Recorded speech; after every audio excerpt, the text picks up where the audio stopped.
ይቅርታ ማድረግ አቃተኝ ብለን ስንል አእምሯችን ተረድቶታል፣ ያስፈልገኛል ብሎ አምኗል። ነገር ግን ውስጣችን፣ ልባችን፣ ሰውነታችን አይ እያለ ነው።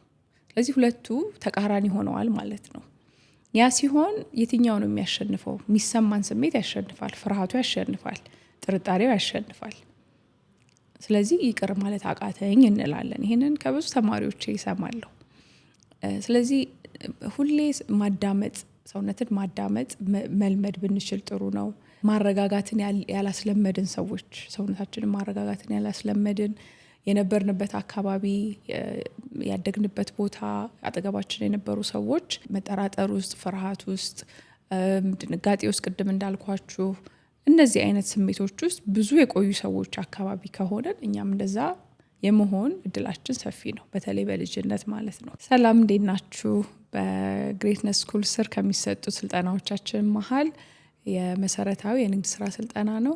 ይሄ ዝግጅት ወይም ትምህርት እኔ ካለፍኩበት የንግድ ህይወት፣ በተለይ ደግሞ በጣም ተቸግሬ ካለፍኩባቸው ሂደቶች ተነስቼ ነው ክሬት ያደረኩት።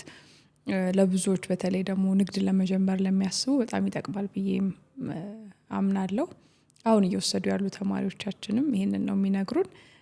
ስለዚህ ለመጀመር ለመግባት ወደ ንግድ እያሰባችሁ ከሆነ ወይም ደግሞ ጅማሬው ላይ ካላችሁ እዚህ ትምህርት ውስጥ ያሉት እውቀቶች በጣም ያግዛሉ፣ ሂደቱን በጣም ቀላል ያደርጋሉ።